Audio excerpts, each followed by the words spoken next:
And so there's two things there. One is, smaller projects that have bigger impact and societal impact kind of get ignored.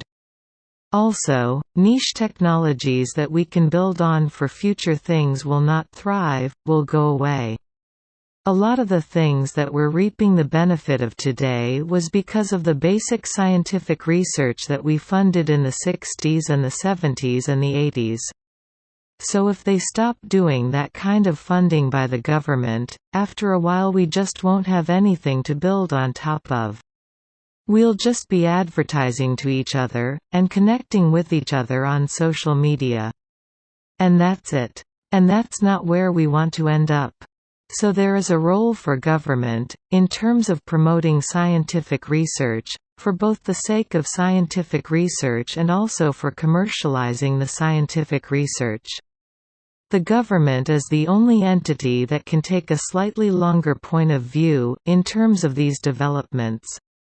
But I think it's good for that to happen. Because sometimes good ideas need a little bit of funding, before they can become bigger ideas.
Facts you read, hear, or study become memories through a process with three main steps. First comes acquisition, the moment you encounter a new piece of information. Each sensory experience activates a unique set of brain areas. In order to become lasting memories, these sensory experiences have to be consolidated by the hippocampus, influenced by the amygdala, which emphasizes experiences associated with strong emotions. The hippocampus then encodes memories, probably by strengthening synaptic connections stimulated during the original sensory experience. Once memory has been encoded, it can be remembered or retrieved later. Memories are stored all over the brain, and it's likely the prefrontal cortex that signals for their retrieval. So how does stress affect each of these stages? In the first two stages, moderate stress can actually help experiences enter your memory.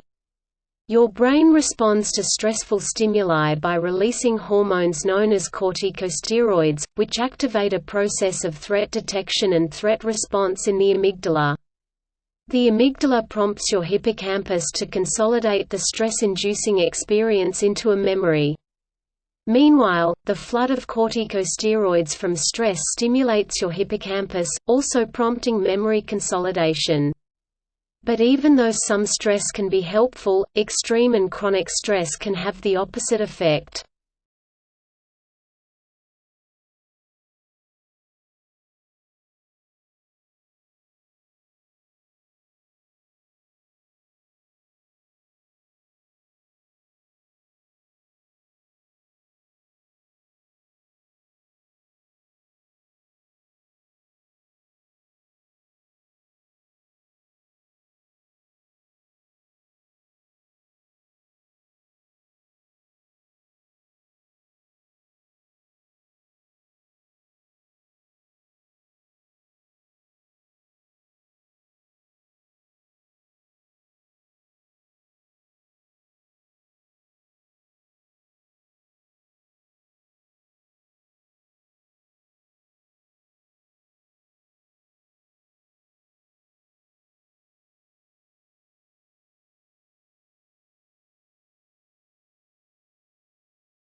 Most of the world's ecosystems are the result of millennia of coevolution by organisms, adapting to their environment and each other until a stable balance is reached. Healthy ecosystems maintain this balance via limiting factors, environmental conditions that restrict the size or range of a species. These include things like natural geography and climate, food availability, and the presence or absence of predators. For example, plant growth depends on levels of sunlight and soil nutrients. The amount of edible plants affects the population of herbivores, which in turn impacts the carnivores that feed on them. And a healthy predator population keeps the herbivores from becoming too numerous and devouring all the plants.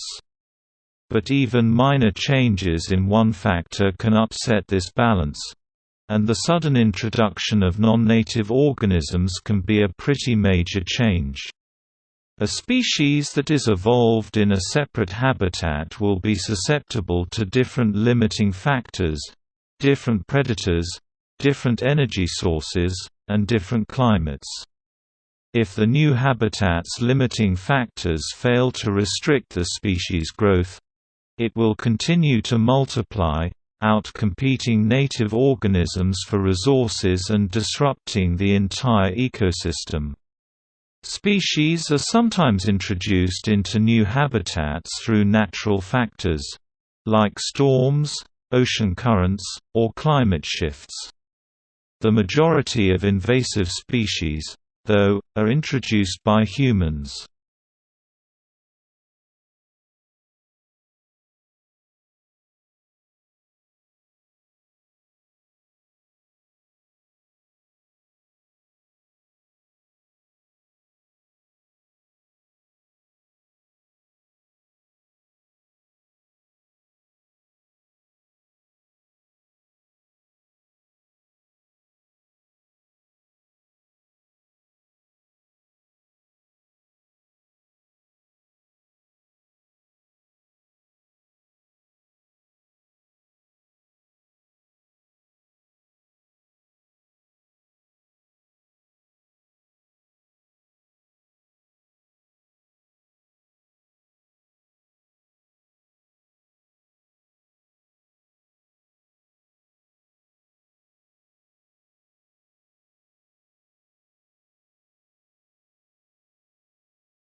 You see, camels are one of the only animals in the world that store all their fat in one spot. And that's useful for keeping cool in a hot climate because heat can escape faster from the rest of their body, which helps them maintain a lower body temperature. Compare that to other mammals, like humans, who store fat all over, making it a lot harder to stay cool. Today, camels still use the fat in their humps as a food reserve, but they're not the only ones. In extreme circumstances, the Turkana tribe in Kenya, for example, will eat camel fat to survive. They suffer a lot from periods of extreme drought, and I have seen these people. They've been very, very short on food, and this is difficult to believe, but it's true. Slit open the top of a camel's hump, take out the fat for their own consumption, and then put the top of the hump back on again. But don't worry, the camel makes a full recovery and instances are rare. But this practice has started to generate some buzz around camel fat as a new superfood. Turns out, camel fat is loaded with fatty acids, vitamins, and minerals.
Airlines can make a lot of money by flying to the right places.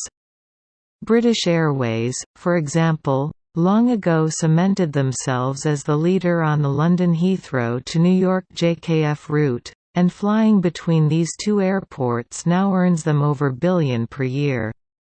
That's more than any airline makes on any other route in the world. Conversely, though, airlines can lose a lot of money by flying to the wrong places. American Airlines, for example, recently cancelled their Chicago to Beijing flight as it was losing them tens of millions of dollars per year. Now, the fact that this route failed might be puzzling considering it flew between the world's 50th and the world's 7th largest city. Even more, they were flying the 787-8 Dreamliner, the smallest plane they could on this route. Nonetheless, it was truly a financial disaster. The airline said that, in terms of annual revenue, the route was $80 million away from their target. The truth is that deciding where to fly is a lot more complicated than pairing up the largest cities. It's an art that people spend their whole lives mastering, and the difference between an airline that's good at route planning and one that's bad. This can be the difference between a profitable airline and a defunct one.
Coral reefs are some of the most spectacular ecosystems on the planet. They're also some of the most vulnerable.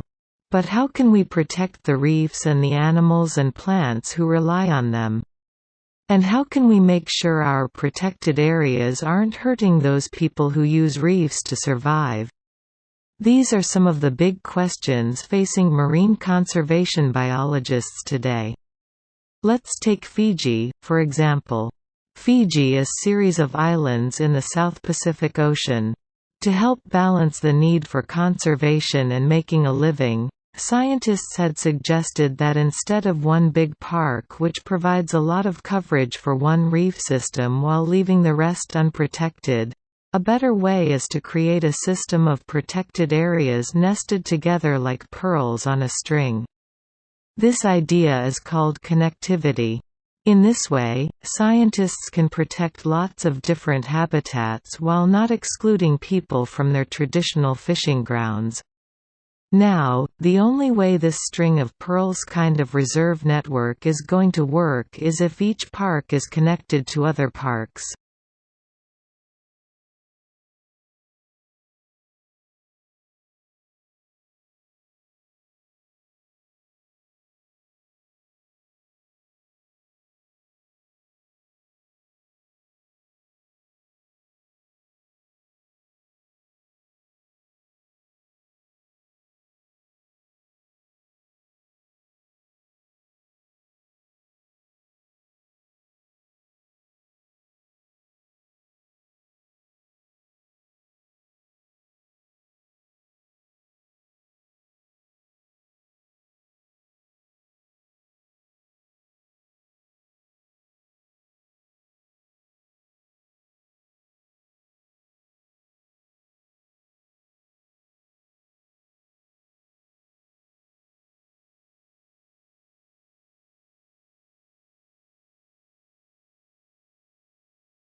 Hair loss can be a sensitive topic for a lot of people. While certain life events and old age can lead to hair loss, sometimes it can be caused by a health condition.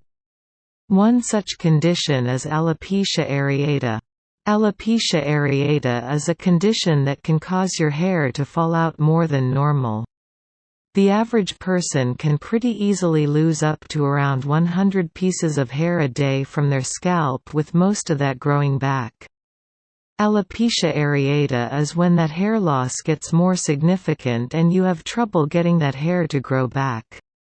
The amount of hair that falls out varies from person to person, but it can be anything from small, rather unnoticeable patches, to greater amounts of hair loss as the patches increase in size and connect with each other. We often think of this as hair loss relating to what's on top of your head, but this condition can also include hair loss in places like your eyebrows and eyelashes, as well as your face and other parts of your body. According to the National Alopecia Areata Foundation, this condition is fairly common, affecting as many as 6.8 million Americans with a lifetime risk of 2.1%.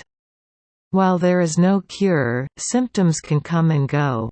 It might develop slowly, then go away for a few years before coming back. Alopecia areata can lead to alopecia totalis, where you lose all of the hair on your scalp, or alopecia universalis, where you have total hair loss. Generally, when and if your hair ever does grow back, it might fall out again later on. It often first shows up with children, but can begin in any age group.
What I've learned is that the most effective people and teams in any domain do something we can all emulate.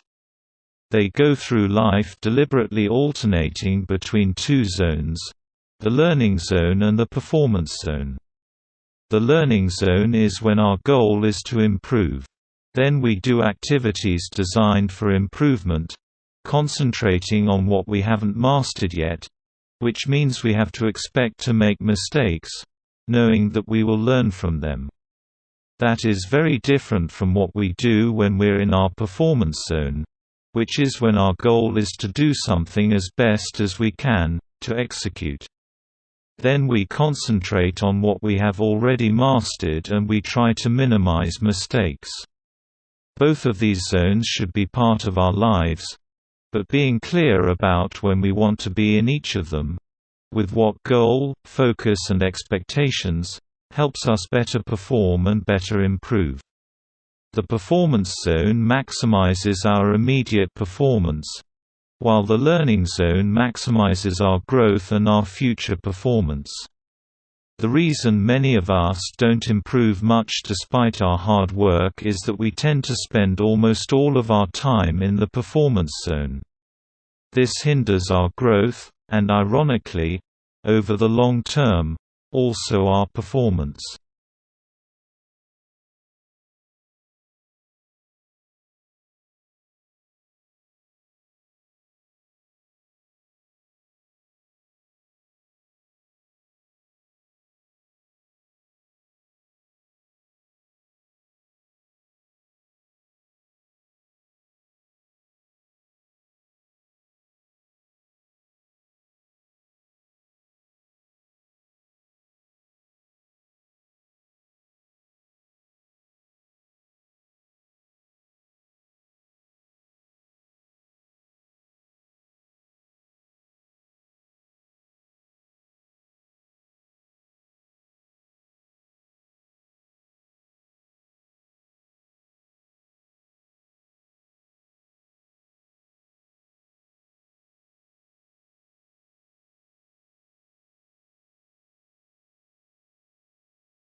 Say you're at the beach, and you get sand in your eyes.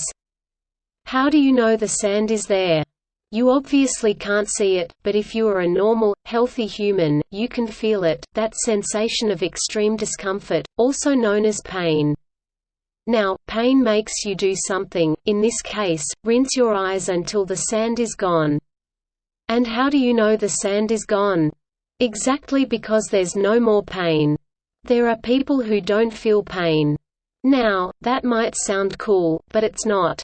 If you can't feel pain, you could get hurt, or even hurt yourself and never know it. Pain is your body's early warning system. It protects you from the world around you, and from yourself. As we grow, we install pain detectors in most areas of our body. These detectors are specialized nerve cells called nociceptors that stretch from your spinal cord to your skin, your muscles, your joints, your teeth and some of your internal organs. Just like all nerve cells, they conduct electrical signals, sending information from wherever they're located back to your brain. But, unlike other nerve cells, nociceptors only fire if something happens that could cause or is causing damage. So, gently touch the tip of a needle. You'll feel the metal, and those are your regular nerve cells. But you won't feel any pain. Now, the harder you push against the needle, the closer you get to the nociceptor threshold. Push hard enough, and you'll cross that threshold and the nociceptors fire, telling your body to stop doing whatever you're doing.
Your posture, the way you hold your body when you're sitting or standing, is the foundation for every movement your body makes, and can determine how well your body adapts to the stresses on it.